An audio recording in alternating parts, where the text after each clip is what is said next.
una súper buena escuela Santiago, más allá de la universidad, la carrera, ¿cachai? Perfecto.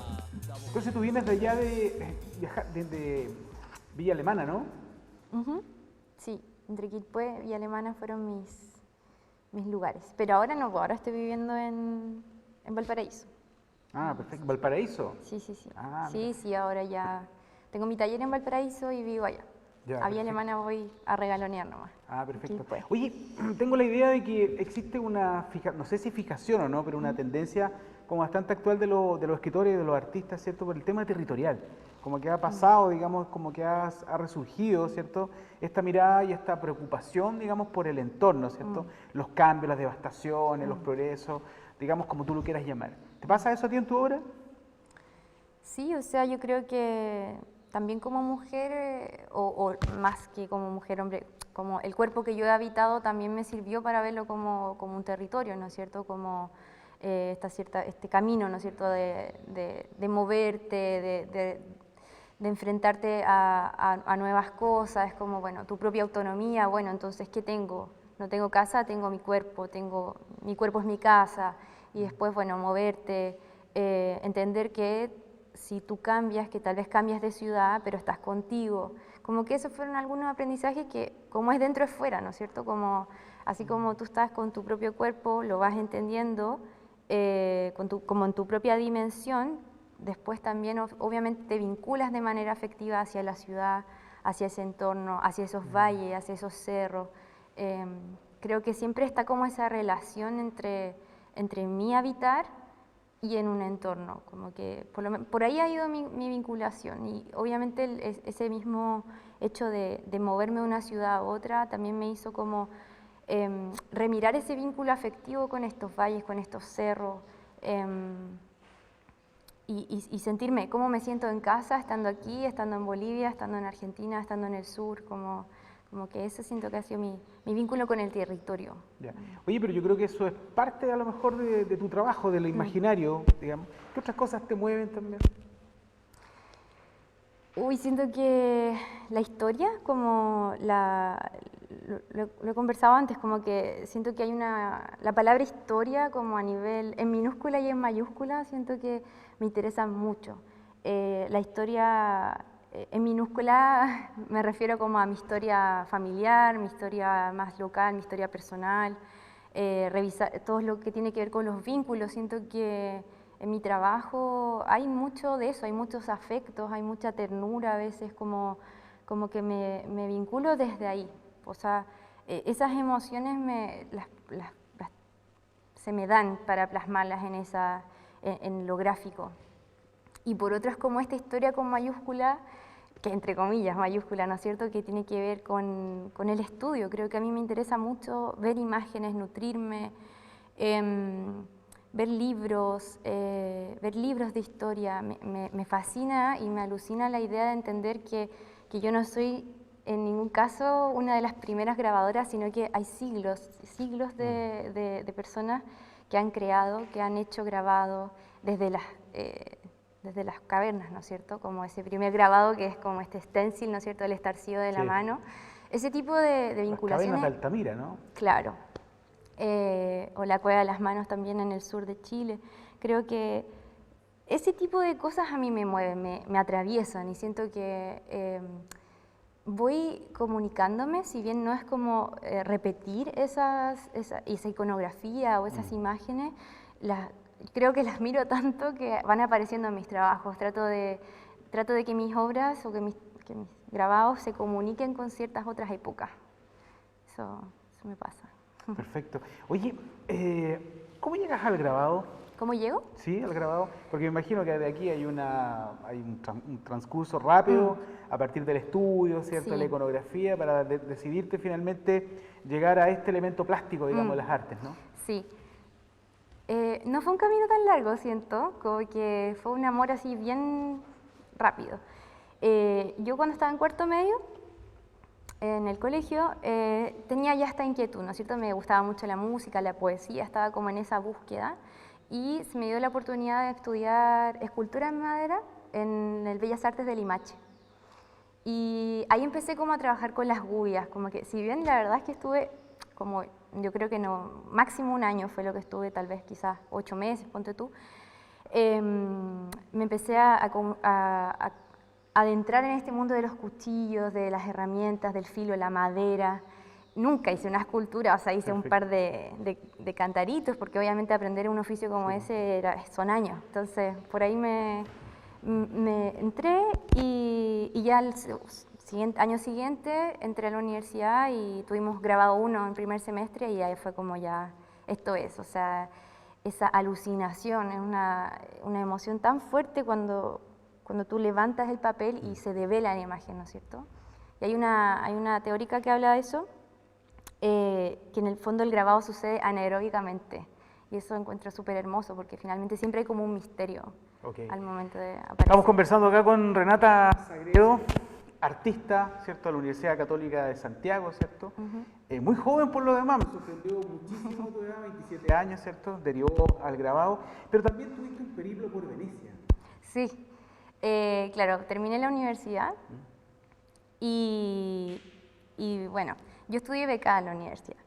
Me fui gracias a una beca de la universidad y del Estado, entonces ya terminé, me fue bien y todo, y fue como, bueno, papá, mamá, ahora ya estudié becada, entonces ahora es su momento de ayudarme y ellos me ayudaron un montón y me pude ir a Venecia, donde estuve 3 meses en la Escuela Internacional de Gráfica, que está en el corazón de Venecia, y ese taller se especializa en grabado y libro de artista. Y bueno, de partida fue mi primera experiencia como en un taller profesional, no escolar, o sea, no en el sentido de lo académico de una universidad, sino que eran tenía colegas, artistas, profesoras de universidades, o sea, fue como estar codo a codo con personas muy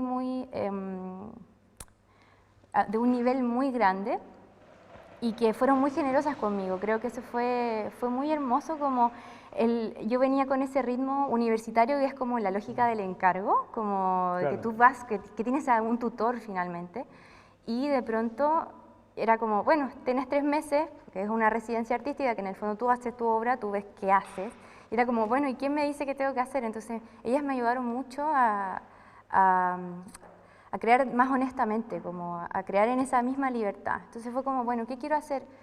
Bueno, quiero hacer libro de artista, y empecé a vincularme con eso, siempre con el grabado. Entonces grabado y libro siento que tienen esa doble vinculación, o sea, el grabado sale del libro y después el grabado retorna de forma más experimental con el libro de artista. Estaba viendo tu trabajo hablando de libros, ¿cierto? Tienes tú ahí podríamos decir, una vinculación, digamos, bueno, aparte del objeto, porque el grabado, ¿cierto?, en el fondo es un objeto, un objeto, digamos, bueno, grabado en madera, en metal, qué sé yo, que después se plasma y queda ahí, digamos, gráficamente en papel, ¿cierto?, con algún otro soporte.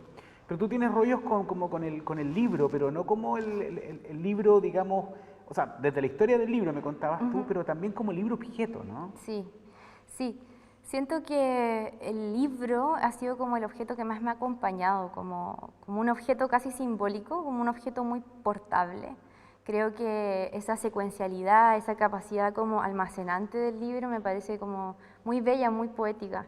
Entonces, en mi propia vida, como andas con una libreta, andas con un libro, es tan parte de mi cotidiano que también empecé a concebir ciertas obras en ese sentido, ¿no es cierto? El valle portable, cómo almaceno estas montañas, las traigo a un pequeño librito que puedo andar trayendo, es como... Siento que el libro también pasa a ser como una especie como de talismán, de amuleto, lo mismo cuando estampo pañuelos, como que tienen para mí esa carga. Y por lo menos eso, así concibo el libro, como un objeto que es tan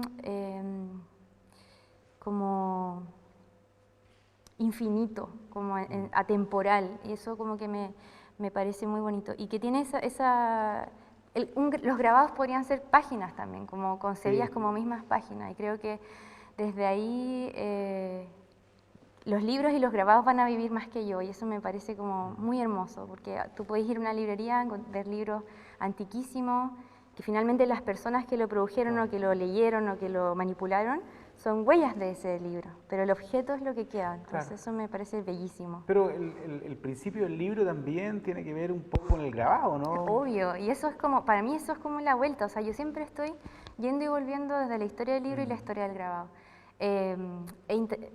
Me he ido adentrando ese mundo de la historia del grabado, pero es un océano, entonces estoy ahí como muy de a poco estudiando, comprando libros también, como complementando mi biblioteca personal, que es más específicamente de historia del libro y del grabado, pero como te digo, es así, estoy recién en las primeras pinceladas porque es un universo, o sea, hay mucho, o sea, la historia de la imprenta, ya en Europa, si te vas a empezar a ver cómo se desarrolló eso en Indochina, ya mucho antes, o todo el legado a nivel latinoamericano, cómo fueron llegando los tipos móviles o las imprentas a Latinoamérica, a Chile, que fue como uno de los últimos países que Sí. llegó, entonces... Es bien curioso el tema, a mí siempre me llama la atención también el tema de la impresión antigua, ¿no? Porque finalmente ahora tenemos impresiones digitales, Sí, qué sé yo, pero igual es una imagen, ¿cierto? La letra en sí es una imagen también y que Sí. queda ahí en la hoja, ¿no? Pero antiguamente las letras se fundían, ¿cierto? Sí. Eran acero, entonces venía hay un acto simbólico ahí también, ¿no? Que viene como desde la Sí. creación misma, ¿cierto?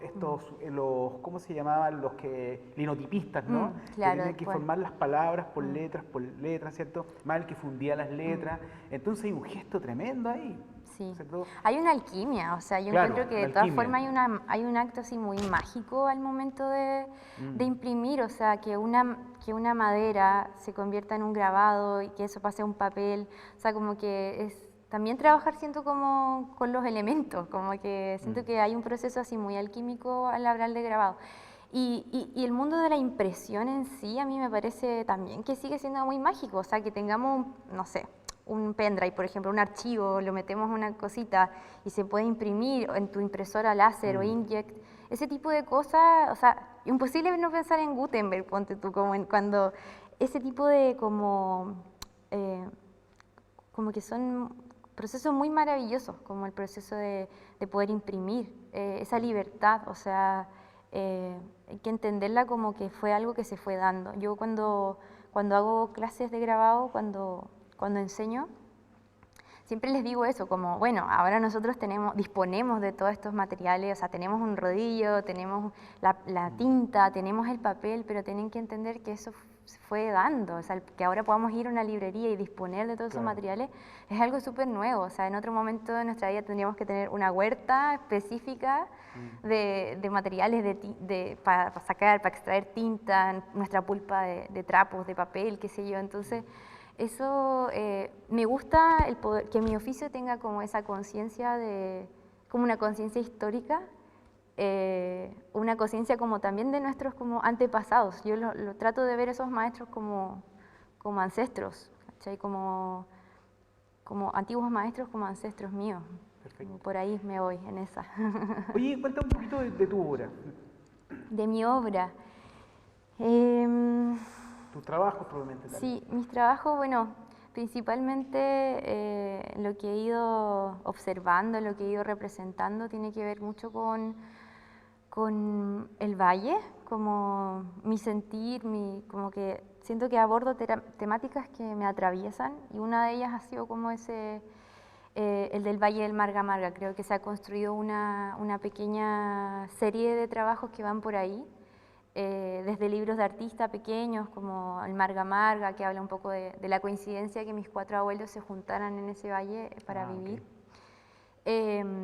O La Virgen de la Campana, que fue el último grabado que hice con ese tema, que yo decía, bueno, tal vez a mí no me nace hacer una obra que diga no a las inmobiliarias o afuera, sino que bueno, mi forma fue crear como esta virgen, esta como imagen protectora de este valle, ¿no es cierto? Entonces es la Virgen, así como la Virgen del Cerro Potosí, es la Virgen que con la forma del Cerro de la Campana. Entonces para mí es como ese amuleto, esa imagen que está pensada para proteger, para recordar, para hacer como ese, aquí estoy, más allá de la figura católica de María, sino que como que también puede ser la Pachamama, ¿no es cierto? Como se usó en la Virgen del Cerro de Potosí. Como que voy estudiando un poco imágenes que me interesan y no sé si podría decir que las cito, pero sí me referencio de ellas. Voy a ir trabajando. Y la otra parte de mi trabajo siento que ha tenido más que ver con lo mismo, lo que hablaba de la historia. Creo que se ha ido armando como otra serie de grabados que hablan del grabado. Y esta última que es ante toda opresión, impresión, que habla un poco de eso, ¿no es cierto? Como personas en el taller trabajando y con esa estética también del libro siglo XIX, William Morris, cuando los oficios estaban súper ligados también a lo estético, al poder entregar a todas las personas el diseño, a todas las personas el arte. Eso me parece súper bonito en tiempos en que en nuestro país el arte es un poco elitista en algunas esferas, se queda como ahí. Entonces siento que por ahí son como esas dos líneas de trabajo que han ido apareciendo y que sigo interesada en seguir trabajando en ellas. ¿Y qué entiendes tú por eso acabas de nombrar, digamos, esta cosa como de elitismo, ¿no? Sí, mira, no sé si se vive tanto en Valparaíso, pero sí creo que el arte como que se ha mantenido en ciertas esferas, ¿no es cierto? De hecho, también hay movimientos que tratan de abrir los museos, de abrir las galerías, abrir los centros culturales. Creo que vamos para allá, pero todavía seguimos como muy al debe, siento, como en programación, en talleres, en capacitación para las personas, en acceso a la cultura.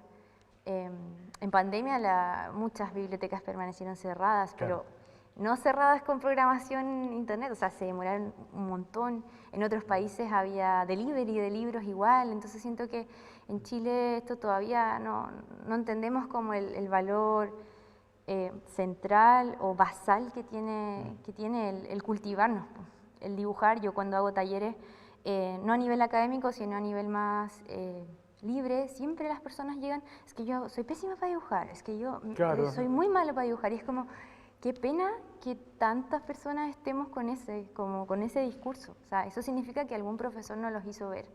Entonces, siento que la educación artística, más allá de hablar del elitismo de estos espacios culturales, tiene que ver con que se abran estos espacios, que haya educación artística para todas las personas. ¿No te parece que a lo mejor ese elitismo a lo mejor puede ser canalizado por el tipo de compromiso que adquiere la obra, o no? No sé. Cuando adquiere un compromiso a lo mejor mucho más social, Sí. cuando es menos social, más, no sé, por llamarlo, puede ser hasta en principio hasta decorativo. Sí, mira, por lo menos de lo que puedo responder, que es como yo he ido concebiendo mi trabajo, yo considero mis grabados como domésticos.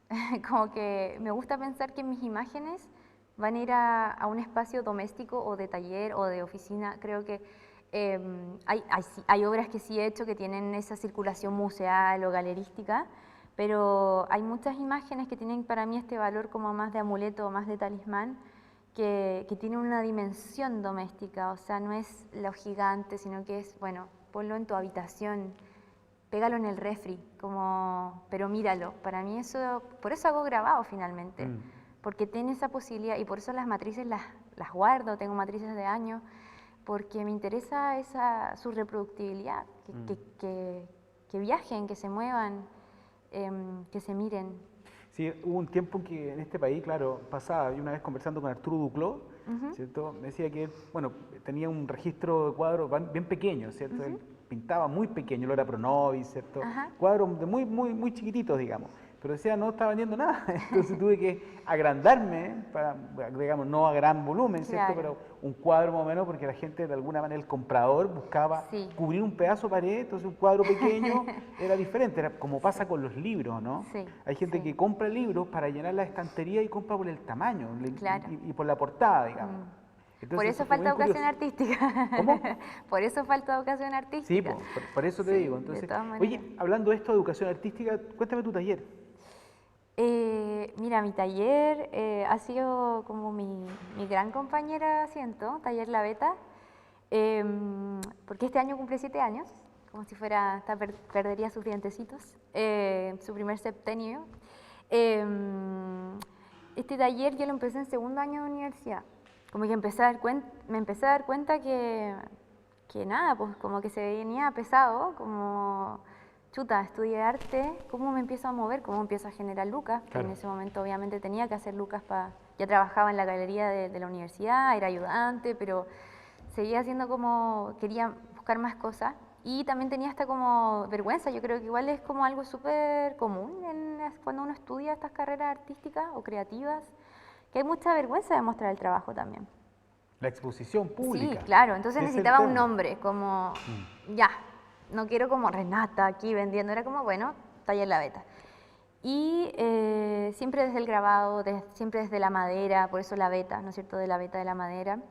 Y me movía un montón, tiraba el paño en todas partes con mis grabaditos, hacía parches, ese tipo de cosas. Me empecé a mover en ferias y de ahí fueron saliendo cosas, como que creo que el hecho de ahora estar haciendo docencia a nivel más académico, también como que se le debo mucho al taller, como a esa experiencia que no solo era ir a ferias, sino hacer talleres, como que yo defino el taller La Beta como un espacio de creación y difusión del grabado. Taller La Beta se llama. Sí, taller La Beta, sí, sí. Como un espacio sí de difusión, de generación también de contenido y de vínculos desde el grabado. Creo que el grabado me ha dado muchas amigas, amigos, me ha hecho viajar, me ha hecho moverme, me ha hecho atreverme, por ejemplo, a estar acá, cosa que tal vez hablando como Renata no, siento que la beta es como ese espacio que también me ha dado una voz. Entonces creo que ha sido muy bonito este taller que cumple ahí 7 años ya. ¿Y qué estás pensando ahora? Porque Eh, siempre los artistas en general tienen como ciclo, ¿no? ¿En qué estoy? Es como Goya, que pasó por círculos oscuros, por círculos más Claro, claro. elevados, ¿cierto? Necesito vacaciones. No, mentira. ¿En qué estoy? Creo que seguir estudiando, creo que ya bueno, estoy ahora tomando un diplomado de Historia del Arte que me tiene como súper estimulada y creo que sí, por ahora tener un poquito más tiempo para ir al taller. Siento que el calorcito, pasó el invierno, ya empieza este calorcito y ya me empiezan a picar las manos por hacer grabado. Tengo ahí unos libros de artistas que como que no han visto todavía la luz, que falta hacer algunos arreglos.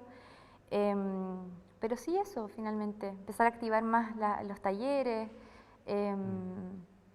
Pero por mí en estos momentos el seguir estudiando y el seguir creando es como lo que me tiene súper motivada. Cuando te preguntaba sobre qué es lo que estaba pasando contigo, ¿cierto? ¿Qué es lo que se venía? Era un poco, por decirlo de esa manera, ¿cuál es el rollo que estás manejando ahora, ¿cierto?